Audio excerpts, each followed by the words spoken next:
Help. Me. Please. The boy's hands shook as he signed through the glass.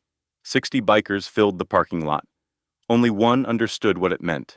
What happened next would save 3 children's lives. The Sinclair gas station sat baking under the August sun, the kind of heat that makes asphalt soft and tempers short. 6 motorcycles had just rolled in, chrome gleaming, engines ticking as they cooled. The riders wore leather despite the weather, patches on their backs, gray in their beards, the kind of men most people cross the street to avoid. Santiago Vega swung his leg off his bike and felt his knees pop. 62 years old. His back screamed. His hands had started shaking 3 months ago and hadn't stopped since. Every morning he told himself this would be his last year riding. Every morning for the past 10 years. He pulled off his helmet and let the heat wash over him. The air smelled like gasoline and hot rubber. Somewhere behind him, one of his brothers was already complaining about the distance to Springfield. Santiago tuned it out. He'd learned a long time ago that complaining didn't shorten the road. He started walking toward the station to pay for gas. That's when he saw it. A gray minivan at Pump 3. Nothing special about it. The kind of vehicle you see 100 times a day and never remember. A man in a polo shirt stood at the pump, clean-cut, khaki shorts, the type of face you'd trust to coach your kid's baseball team. A woman had gone inside the station, thin-lipped, watchful, and in the back seat, barely visible through the tinted window, a boy, black, 9, maybe 10 years old, sitting perfectly still in a way that made Santiago's stomach clench. He knew that stillness. He'd learned it himself in San Quentin, back when any movement might draw the wrong kind of attention. The boy was staring at him. Their eyes met through the glass, and then the boy's hands began to move. Now here's the thing you need to understand about Santiago Vega. He wasn't a good man, not by any stretch. He'd joined the Iron Reapers MC at 19, back when he thought freedom meant having nothing left to lose. He'd run guns, broken bones for money, spent 6 years in a cell for manslaughter. He'd buried 2 wives, 1 son, and more brothers than he could count. The patch on his back said Sergeant-at-Arms. The scars on his knuckles said Survivor.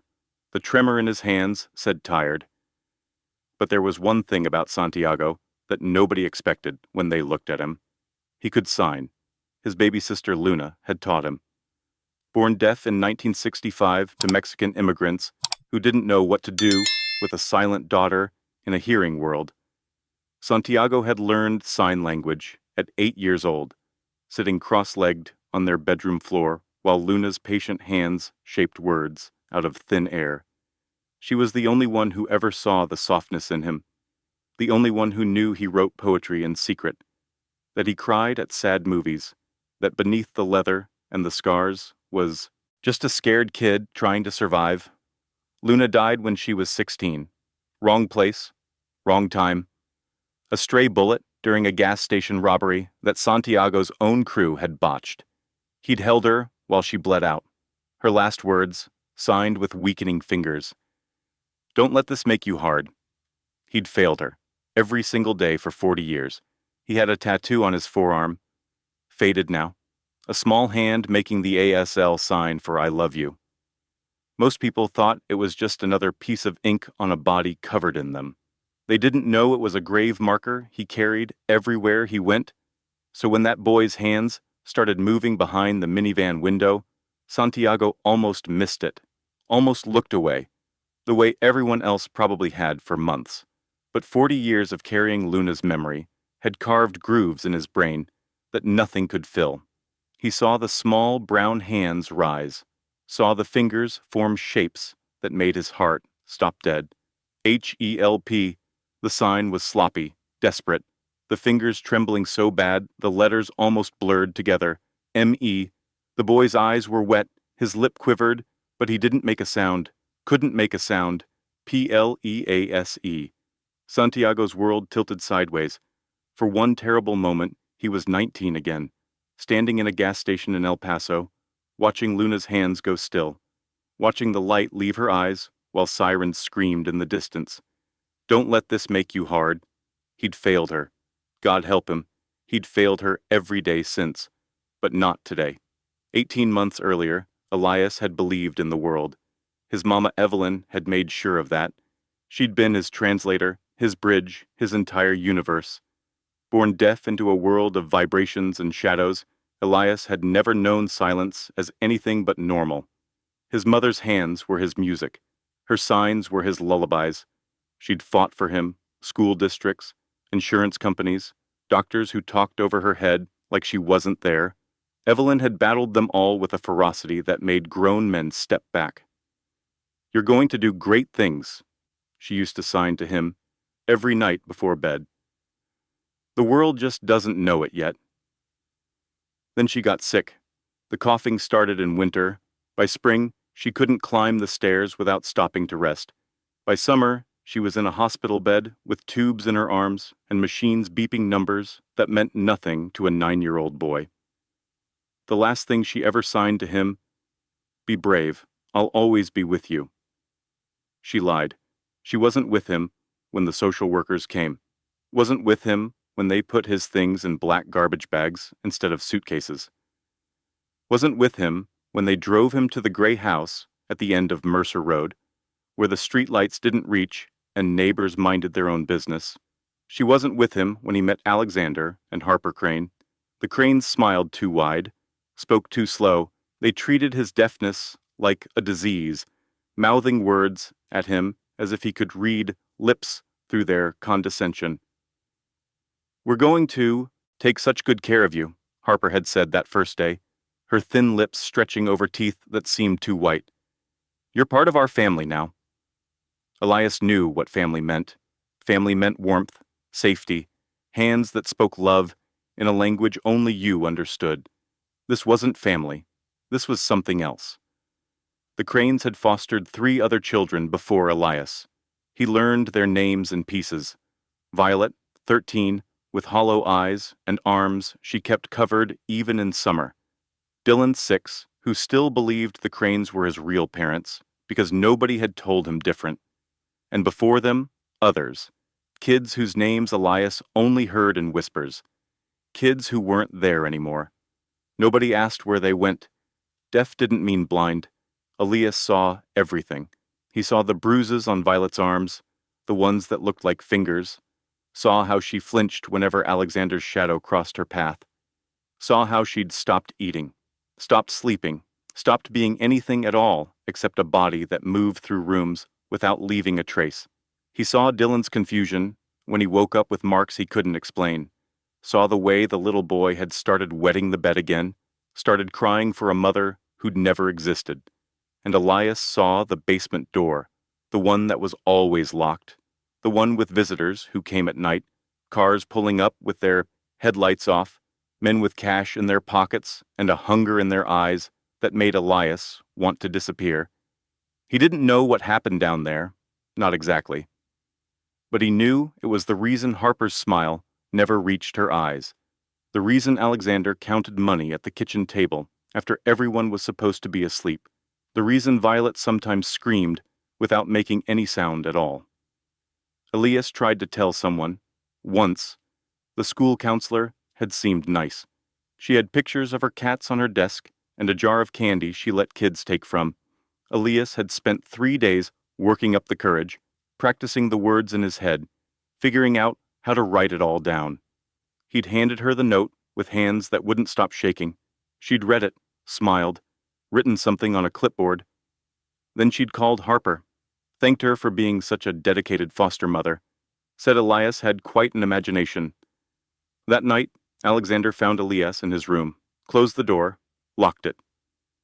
"You want to talk?" he'd said, his lips forming the words slowly, mockingly, as he grabbed Elias's hand and bent back 2 of his fingers until something cracked. "Talk with these." Elias didn't scream, couldn't scream. He just watched his fingers swell and turn purple, the fingers he used to sign, and understood that nobody was coming to save him. After that, he stopped trying. He learned to disappear inside himself, to become invisible, to move through that gray house like a ghost, seen but never noticed, present but never real. He watched, he waited, he survived. The days blurred together, breakfast, school, the long walk home, each step bringing him closer to the place he couldn't call anything but prison. Dinner eaten in silence while Alexander watched the news, and Harper counted the hours until her clients arrived. Night after night, week after week, month after month. Elias felt himself fading, like a photograph left in the sun, the color bleeding out until nothing remained but shapes without meaning. He'd started to wonder if maybe he'd imagined his mother entirely, if maybe love was just something he'd dreamed up to survive. Then came the gas station, and the old man with leather and scars and hands that spoke his language.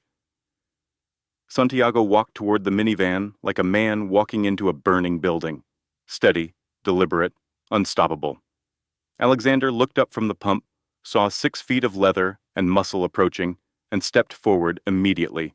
His body language shifted. Territorial. Warning. "Can I help you?" The words were polite. The tone wasn't. Santiago didn't answer, didn't even look at him. His eyes stayed locked on the boy in the back seat as his hands rose slowly, carefully, the way you move around a wounded animal. "Are you okay?" he signed. The boy's eyes went wide. Shock, disbelief, the first spark of hope Elias had felt in 18 months. Someone could see him. Someone could hear him. Someone was asking if he was okay. His hands moved before he could stop them, signing faster than he'd signed since his mother died. "No, they hurt us. There are 3 of us. Please, please don't leave me." Santiago felt the words hit him like punches. 3 of us. Don't leave me. He'd heard those words before. Signed them, actually. Luna's hands, weak and fading, 40 years ago, in El Paso. "Don't leave me, Santiago." He'd left her bleeding on the concrete while he ran from the sirens. Not this time.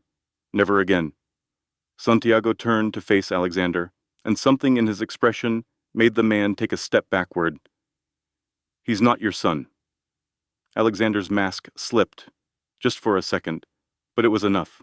Santiago saw the darkness behind the polo shirt and the clean-shaved smile, saw the predator that had been hiding in plain sight. "Excuse me, I don't know what you think you're doing, but I said he's not your son." Santiago stepped closer, his voice dropping to a whisper that carried more threat than any shout. "And you're not going anywhere." Harper came out of the station, saw Santiago, saw her husband's face, started walking faster, then running. "Alex? What's going on? Alex?" The other riders had noticed something was wrong. John, the crew's president, killed his engine and stood up.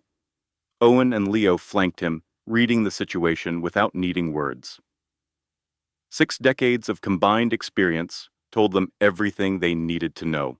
Trouble. "Santi," John called out, "we got a problem?" Santiago didn't look away from Alexander. "Call 911. Tell them we need police and child protective services at the Sinclair station off Highway 12. His voice was granite. "Tell them we've got a child signaling abuse. And tell them there are 2 more kids at whatever address these people came from." Harper's face went white. "He's lying," she said, her voice climbing toward hysteria. "That boy is a liar. He's mentally disturbed. He doesn't know what he's saying. He's deaf," Santiago cut her off, "and he just told me everything." The standoff had begun, and everything was about to change. What happened in the next 40 minutes would break open a case that made hardened detectives walk outside to vomit. It would rescue 3 children from a nightmare nobody wanted to believe existed. And it would give one old outlaw a chance at redemption he'd spent 40 years believing he didn't deserve. But before we get there, I need to tell you something. If you believe that sometimes the most dangerous-looking people are the ones who protect the innocent, you're in the right place. Subscribe to Biker's Bite and join the thousands who know that heroes don't always wear capes. Sometimes they wear leather. Sometimes they carry 40 years of regret. And sometimes they're the only ones who can hear a silent cry for help. Now, let's continue. The parking lot of the Sinclair station had become a battlefield without a single punch thrown. 6 bikers stood in a loose semicircle around the gray minivan. Alexander Crane's face had cycled through confusion, anger, and something that looked a lot like calculation.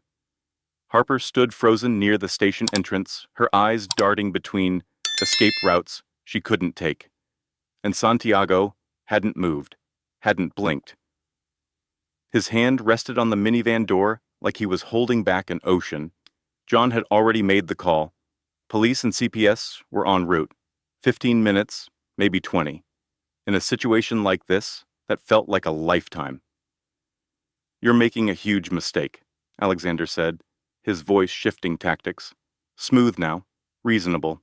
The voice of a man who'd talked his way out of trouble before. "That boy has serious mental health issues. He makes up stories. The state knows all about it." Santiago said nothing. "We've been nothing but patient with him," Alexander continued, taking a small step forward. "Therapy, special programs. We've given him everything, and this is how he repays us. By lying to strangers." Still nothing. Harper found her voice. "We could sue you for harassment, for false imprisonment. Do you have any idea what kind of trouble you're in?" Owen, the youngest of the last watch, laughed. It wasn't a kind sound. "Lady," he said, "we've seen real trouble. You ain't it." Santiago finally spoke. His voice was quiet, but it carried across the lot like thunder. "You broke his fingers." Alexander's mask flickered. "Excuse me? The boy?" Santiago's eyes were fixed on Alexander's face, reading every twitch, every tell. "You broke 2 of his fingers, the ones he uses to sign, so he couldn't tell anyone what you were doing to him." The silence that followed was deafening. Harper's face went gray. Alexander's jaw tightened. And in that moment, everyone in that parking lot knew the truth. Santiago had been doing this long enough to recognize guilt when he saw it. Through the minivan window, Elias watched the old biker with something he'd almost forgotten how to feel: hope. His hands were still shaking, but not from fear anymore. From disbelief. From the overwhelming reality that someone had finally seen him. Someone had finally listened. He pressed his palm against the glass, and Santiago turned to look at him. "It's going to be okay," Santiago signed, his movements slow and clear. "Help is coming. You're safe now." Elias felt tears sliding down his cheeks. "The others," he signed back. "Violet and Dylan. They're still at the house. Please. You have to help them too." Santiago's expression shifted, darker, more determined. "Where's the house?" "Mercer Road, the gray one at the end, where the streetlights don't work." Santiago relayed the information to John, who was still on the phone with 911. The dispatcher's voice crackled through, asking questions, taking notes. "There are 2 more children at the residence," John said into the phone. "A 13-year-old girl and a 6-year-old boy. The caller believes they're in immediate danger." Harper made a sound, something between a gasp and a whimper. "You can't do this," she said, her voice cracking. "You don't understand. You don't know what you're getting into." Leo, the crew's sergeant-at-arms, crossed his arms over his massive chest. "Why don't you explain it to us, then?" She didn't. She couldn't. Because explaining would mean admitting what they'd done, what they'd been doing for years. The business in the basement, the visitors who came at night, the children who arrived broken and left even more shattered, or didn't leave at all. The minutes crawled by like hours. Santiago stayed by the minivan, signing with Elias through the window, keeping him calm. The other bikers maintained their positions, a wall of leather and muscle that Alexander and Harper couldn't breach. Inside the vehicle, Elias told his story. Piece by piece, sign by sign, he told Santiago about his mother, about the warmth of her hands and the way she made silence feel like music, about watching her fade in a hospital bed while machines beeped numbers that meant nothing. He told him about the Cranes, the smiles that never reached their eyes, the words that dripped with sweetness but tasted like poison. The first time Alexander hit him, 3 weeks after he arrived, for dropping a glass in the kitchen. He told him about the basement door, the visitors, the sounds that came through the floor at night, the way Violet would disappear for hours and come back with new bruises and old eyes, and he told him about the school counselor, the note he'd written, the hope he'd felt walking into her office, the way that hope had shattered when she picked up the phone and called Harper to thank her for being such a wonderful foster mother. She didn't believe me, Elias signed, his hands moving slower now, heavy with grief. Nobody believed me. Santiago's throat tightened. I believe you, he signed back, and I'm not going anywhere. Alexander tried one more time. Look, he said, stepping toward Santiago, with his hands raised in a gesture of peace. I think we've gotten off on the wrong foot here. Why don't we all just take a breath and stay where you are? Santiago's voice cut through the air like a blade. Alexander stopped. Something shifted in his expression. The mask was slipping further now, revealing the thing underneath. The predator that had been hiding behind the polo shirt and the coaching dad's smile. You don't know who you're dealing with, Alexander said quietly. Neither do you. They stood there, 2 feet apart, eyes locked. The air between them crackled with tension. Santiago had spent 40 years around dangerous men. Had been one himself. He knew the look of someone calculating whether violence was worth the risk. Could see Alexander running the numbers in his head. 6 bikers, broad daylight, witnesses at the gas station, police on the way. The math didn't work out. Alexander stepped back. This isn't over, he said. Yeah, Santiago replied. It is. The first squad car arrived 11 minutes after John's call. 2 officers stepped out, hands on their belts, eyes scanning the scene. They saw the bikers, the minivan, the well-dressed couple, and the child in the back seat who hadn't stopped crying. We got a report of a possible child abuse situation, the lead officer said. Someone want to tell me what's going on here? Santiago stepped forward. The boy in that vehicle is deaf. He signed a distress signal asking for help. He's indicated that he and 2 other children at this couple's residence have been subjected to physical abuse and possible trafficking. The officer's eyebrows rose. You speak sign language? Yes? And you're certain about what he said? Santiago met the officer's eyes. I'm certain. The officer looked at Alexander and Harper, at the bikers surrounding the minivan, at the boy in the back seat whose tears had carved tracks through the dust on his face. Sir, ma'am, I'm going to need you to step over here. What happened next would later be described in court documents as one of the most disturbing cases the county had ever seen. Officers arrived at the gray house on Mercer Road within 20 minutes of the initial call.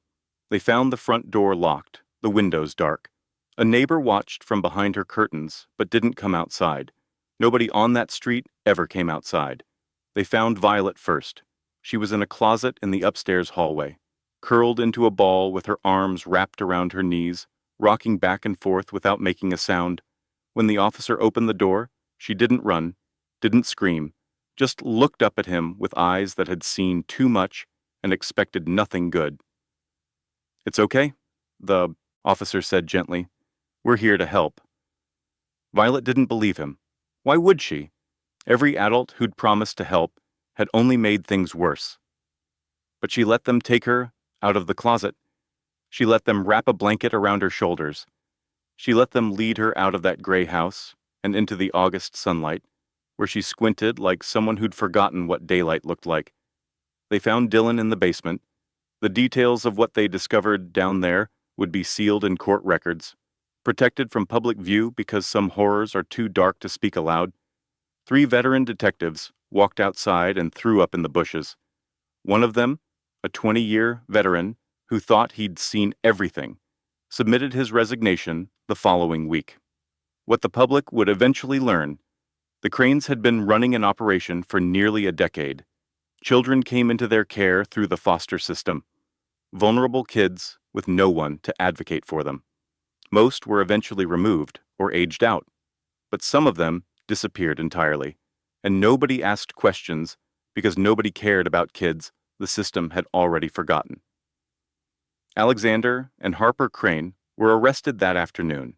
The charges would eventually include aggravated child abuse, human trafficking, production, and distribution of illegal materials involving minors, and enough additional counts to ensure they would never see sunlight again.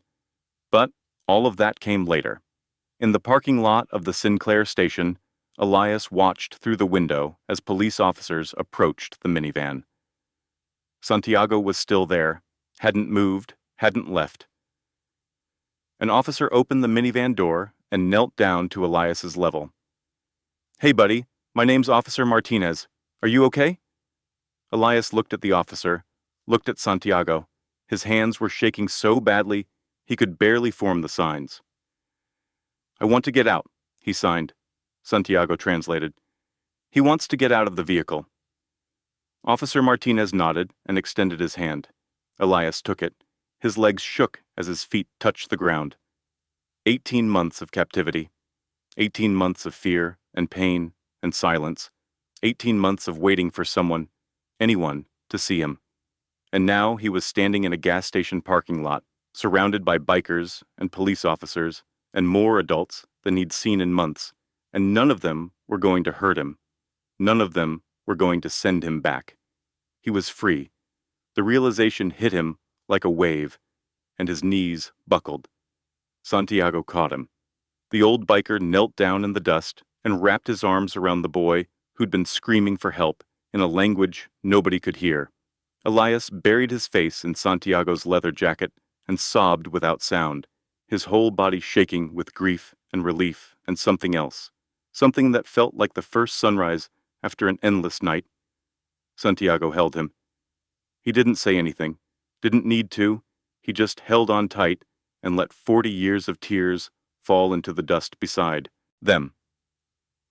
Before we continue, I need to ask you something. If you're rooting for Elias right now, hit that like button. Drop a comment telling us where you're watching from today. Your engagement helps us bring stories like this to families who need to hear them. And trust me, you're going to want to see what happens next. The Sinclair gas station had transformed into something between a crime scene and a sanctuary. 3 squad cars, an ambulance, 2 unmarked vehicles that belonged to detectives who'd been pulled from their Saturday afternoon barbecues.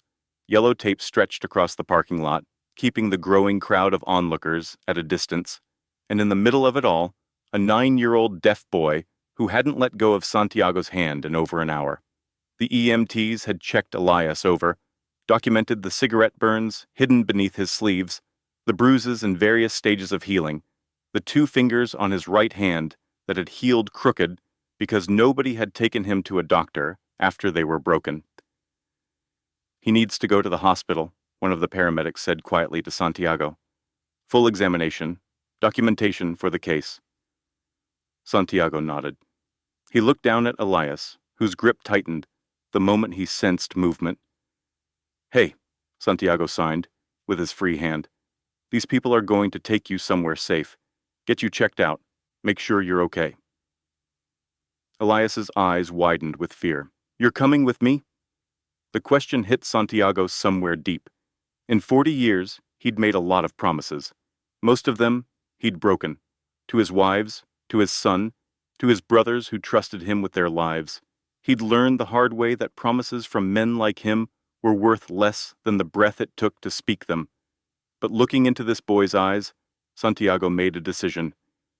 "Yeah," he signed. "I'm coming with you." The hospital waiting room smelled like antiseptic and bad coffee. Santiago sat in a plastic chair that was too small for his frame, watching the clock on the wall tick away minutes that felt like hours. They'd taken Elias back for examination nearly 2 hours ago. The police had asked Santiago to stay, to help translate, but Child Protective Services had protocols. Protocols that didn't include 62-year-old bikers with criminal records and too many tattoos. So he waited. John had taken the rest of the crew to a motel down the road. The charity run to Springfield was forgotten. Nobody complained. Some situations trumped everything else. A detective named Williams sat down across from Santiago, middle-aged, tired eyes, the kind of face that had seen too much and forgotten how to be surprised. "The boy trusts you," Williams said. "Seems like. CPS is trying to figure out placement, emergency foster care. The other two kids from the house are going to need the same thing." Williams paused. "It's going to be rough. Not a lot of families willing to take in traumatized kids on short notice, especially a deaf one." Santiago's jaw tightened. "What happens to them if they can't find placement?" "Group home, institutional care. They'll do their best, but it's not a family." Williams shook his head. "No, it's not." Santiago stared at the floor. His hands had started shaking again, that tremor that wouldn't go away. "I want to see him," Santiago said. "When they're done, I want to see him." Williams studied the old biker for a long moment, took in the leather vest, the scars, the tattoo of a small hand on his forearm. "I'll see what I can do." They let him in at 9:47 p.m. Elias was sitting up in a hospital bed, wearing a gown that was 2 sizes too big. He looked small, fragile, like a bird that had been kept in a cage so long it had forgotten it had wings. But when he saw Santiago in the doorway, something changed in his face. He smiled. It was a small thing, barely there, but Santiago saw it, and something cracked open in his chest. "Hey, kid," he signed, pulling a chair close to the bed. "You came back," Elias signed. "Told you I would." They sat in silence for a moment. The machines beeped.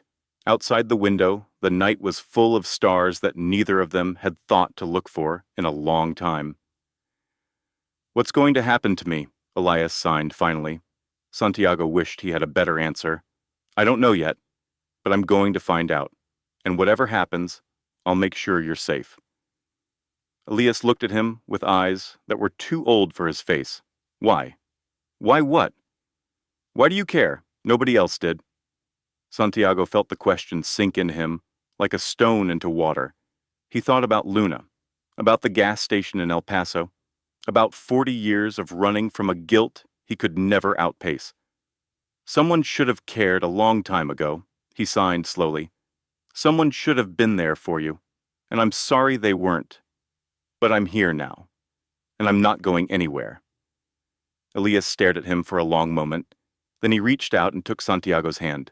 His small fingers wrapped around the old biker's calloused palm. The hand that had signed, "I love you," to a sister who died too young. The hand that had broken bones and made graves and carried more guilt than any one man should have to bear. Now it held something else. Something like hope. The investigation unfolded over the following weeks, like a wound that wouldn't stop bleeding. The Crane's business turned out to be worse than anyone had imagined. Federal authorities got involved. Names were added to lists. Other arrests followed in other states. A network of monsters that had been hiding in plain sight for years. Violet was placed with a foster family 2 counties over. Good people, teachers. They had experience with trauma and the patience to wait for a broken girl to learn how to breathe again. Dylan went to a couple who specialized in young children. He didn't understand what had happened to him. Maybe he never fully would. But he was safe now, and sometimes that's where healing has to start. Elias was harder to place. A deaf child with documented trauma, PTSD, trust issues that ran so deep they'd calcified into something like bone. Social workers scrambled to find a suitable home, a family with signing experience who could handle his needs. They came up empty. "There's a group facility in Richmond," the social worker told Santiago during one of his daily visits to the hospital. "They have staff trained in ASL. It's not ideal, but no." The word came out harder than Santiago intended. "Mr. Vega, I understand your concern, but the system has protocols. We can't just place a child with what? An old biker? A man with a record?" Santiago leaned forward. "Lady, I've made a lot of mistakes in my life, more than you know, but that boy in there trusts me, and right now I might be the only person in the world he trusts." The social worker's expression softened. I know you care about him, that's obvious. But there's a process. Background checks, home studies. It takes months, sometimes years. Then start the process. She stared at him. You're serious? Santiago thought about Luna, about the promise he'd never been able to keep, about 40 years of searching for redemption in all the wrong places. I've never been more serious about anything in my life. The custody battle took 8 months. 8 months of paperwork, home visits, psych evaluations, interviews with social workers who looked at Santiago's record and saw a man who had no business raising a child. But they also saw something else. They saw Elias's face light up every time Santiago walked into a room, saw the way the boy's hands moved faster, more freely, when he was signing with the old biker, saw how the nightmares came less often when Santiago was there to hold him through them.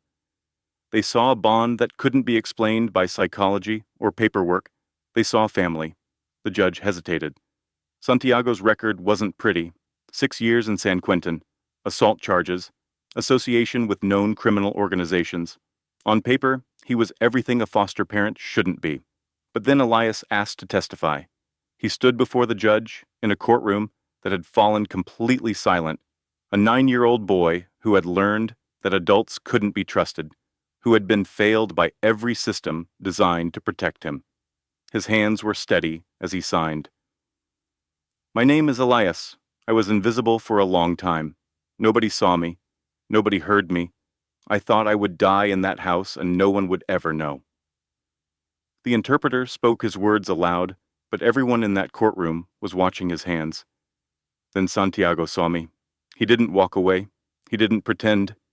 He was the first person to listen to me since my mother died. Elias looked at the judge, looked at Santiago, looked at the social workers and lawyers and officials who would decide his fate. He's not perfect, he told me that. He said he's done bad things. But he also said he wants to be better. And I believe him. His hands slowed.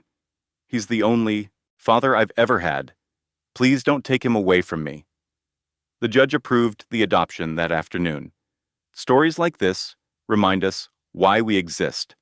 If Elias's journey has touched your heart, share this video with someone who needs to believe in second chances. Subscribe and hit the bell so you never miss a story. Because every view, every share, every comment helps us prove that the world is full of unexpected heroes. Now, let me tell you how this story ends. The first morning in Santiago's house, Elias didn't sleep. He lay in a bed that was too soft, in a room that was too quiet, staring at a ceiling that didn't have water stains or cracks he'd memorized from months of trying not to exist. The sheets smelled like laundry detergent instead of fear. The door didn't have a lock on the outside. He kept waiting for the catch. Every good thing in his life had come with strings attached. Every promise had been a setup for disappointment. His mother's love had been real, but she'd left him anyway. The crane's smiles had seemed warm until they weren't. Why should this be any different? Around 3 a.m., he heard footsteps in the hallway. His body went rigid. Old instincts kicked in. Make yourself small. Don't breathe too loud. Maybe they'll pass by. Maybe tonight won't be. The door opened. Santiago stood in the doorway, backlit by the hall light. He wasn't angry, wasn't drunk, wasn't wearing that look that Elias had learned to recognize in Alexander's eyes. He just looked tired and worried. Can't sleep either? Santiago signed, his movements visible in the dim light. Elias shook his head. Santiago nodded like he understood, because he did. 40 years of nightmares had taught him that some demons don't care about bedtimes. Want some hot chocolate? Elias hesitated, searched the old man's face for the trick, the trap, found nothing but patience. He pushed back the covers and followed Santiago to the kitchen. They sat at a small table with chipped edges, drinking cocoa from mismatched mugs. The kitchen was clean but worn. Everything in Santiago's house had that quality. Used, loved, imperfect, real. I used to have nightmares too, Santiago signed, setting down his mug. After my sister died, For years I'd wake up reaching for her, trying to stop the bleeding, but she was never there. Elias watched his hands carefully. How did you make them stop? Santiago's expression shifted, sadder now. I didn't. Not really. They just changed, got quieter, further away. He paused. But you know what helped? Elias shook his head. Talking about them, not keeping them locked inside where they could grow in the dark. The boy looked down at his cocoa. His reflection stared back at him, distorted and wavering. I don't know how to talk about it, he signed finally. The words feel too big, too heavy. Then we start small, Santiago signed.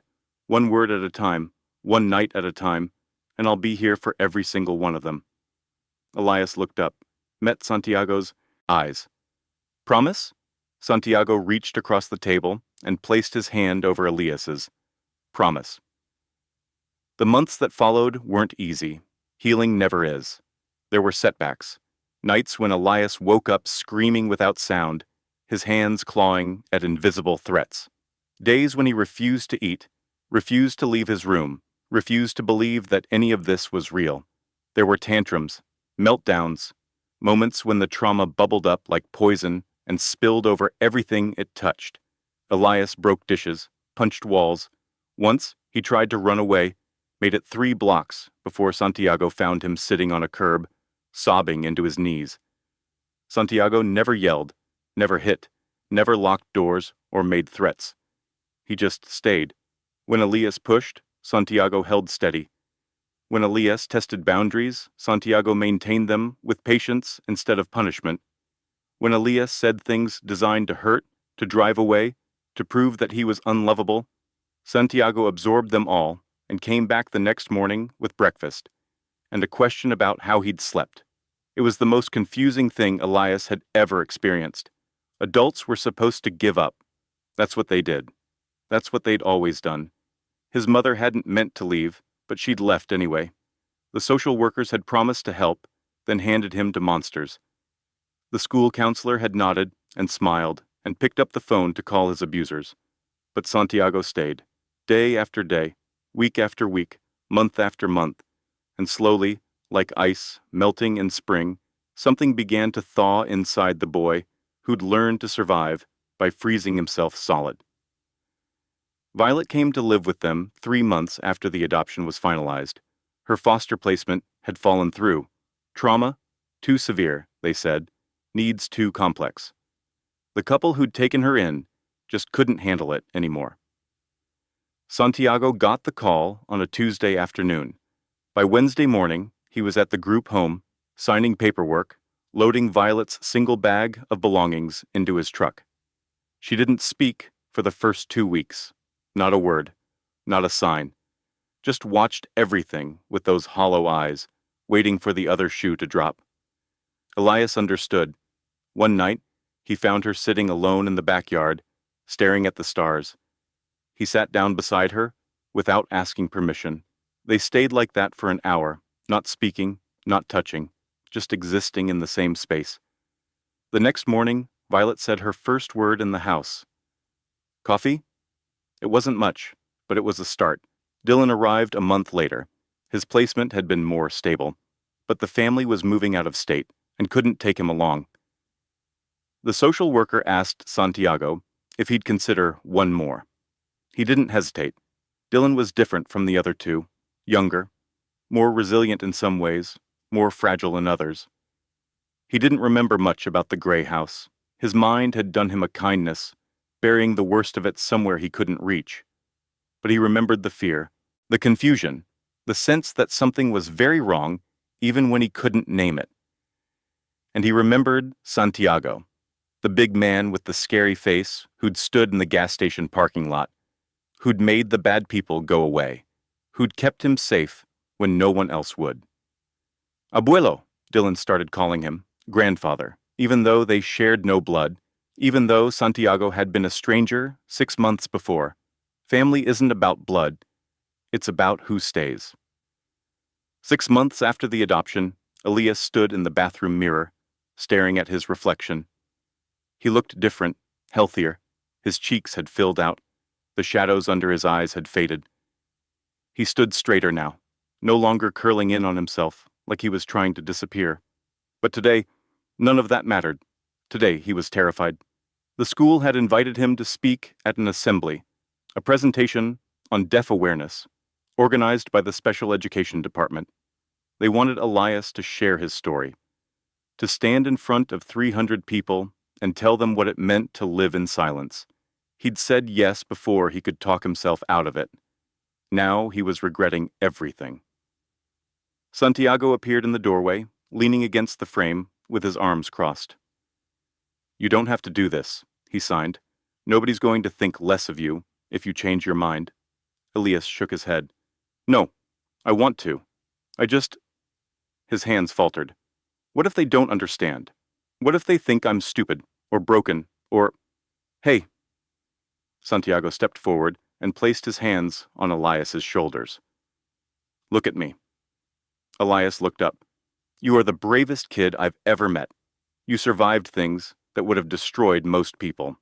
And you're still standing, still fighting, still here." Santiago's eyes were fierce with conviction. "If anyone in that auditorium thinks less of you after hearing your story, that says everything about them and nothing about you." Elias felt tears prick his eyes. "What if I mess up?" "Then you mess up, and the world keeps spinning, and I'll still be in the front row, proud of you no matter what." The boy threw his arms around Santiago's waist, held on tight. "Thank you," he signed when he finally pulled back. "For everything." "Always, mijo, always." Stories like Elias's remind us why we exist. If his journey has touched your heart, share this video with someone who needs to believe in second chances. Subscribe and hit the bell so you never miss a story. Because every view, every share, every comment helps us prove that the world is full of unexpected heroes. Now let me tell you how Elias found his voice. The auditorium was packed. 300 faces stared at the stage. Students, teachers, parents who'd come to support the program. The air buzzed with that restless energy that comes from putting too many people in one room. Elias stood backstage, his hands trembling. An interpreter waited beside him, ready to voice his signs for the hearing audience. But the words would be his. The story would be his. For the first time in his life, he would control his own narrative. He peeked through the curtain, found Santiago in the front row, gray beard freshly trimmed, wearing a clean leather vest. Beside him sat Violet, now 14, her hollow eyes replaced by something warmer. And Dylan, bouncing in his seat, too young to sit still, but old enough to know this was important. His family. The family that shouldn't exist, but did. "You ready?" The stage manager signed. Elias took a breath. Thought about everything that had brought him here. His mother's hands shaping words out of air, the gray house where he'd learned to disappear, the gas station where a stranger had seen him when no one else would. "Ready," he signed, and walked onto the stage. The lights were bright, hot. Elias couldn't see individual faces, just the dark mass of the audience stretching back into shadows. He raised his hands.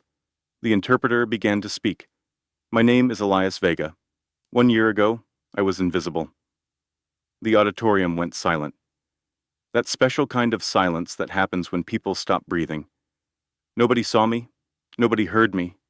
I thought I would die, and no one would ever know I existed. His hands moved with certainty now. The fear was still there, but underneath it, something stronger. Something that had been growing for months. "I was born deaf. I've never heard music or laughter or the sound of my mother's voice. For most of my life, I thought that made me less. Broken. Wrong." He paused. Let the words settle. "Then I met someone who showed me the truth." He looked at Santiago. The old man's eyes were glistening. "Sometimes the people who save us don't look like heroes. Sometimes they look like the people everyone else is afraid of. Leather jackets, tattoos, scars from lives most people can't imagine." His hands moved faster now, driven by something that felt like fire. "But courage isn't about what you look like. It's about what you do when someone needs help, It's about seeing what everyone else ignores. It's about staying when it would be easier to walk away. Tears were falling down his cheeks, but he didn't stop. Santiago taught me that being heard has nothing to do with sound. It's about being seen, really seen, for who you are, not what you can or can't do. He took a breath, and he taught me the most important lesson of all. The interpreter's voice cracked slightly as she spoke his next signs. Family isn't about blood. It's about who stays. The auditorium erupted. 300 people on their feet. Applause that Elias couldn't hear, but could feel, vibrating through the stage, through his bones, through the heart that had spent so long learning how to beat again. He looked at the front row. Santiago was crying, actually crying. This man who had survived prison and war and 40 years of guilt, who had buried wives and brothers and a sister whose death still haunted him. Tears streamed down his weathered face as he looked at the boy on the stage, the boy who had given him something he'd spent 4 decades believing he didn't deserve. Forgiveness. Santiago's hand went to his forearm, to the faded tattoo of a small hand, signing, "I love you," the grave marker he'd carried everywhere since that gas station in El Paso. Luna had signed her last words with dying hands. Don't let this make you hard. For 40 years, he'd failed her. But standing in that auditorium, watching a 9-year-old boy reclaim his voice, Santiago finally understood. He hadn't failed her. He'd just taken a long time to find his way home. After the assembly, people surrounded Elias with questions and congratulations. Teachers wanted to shake his hand.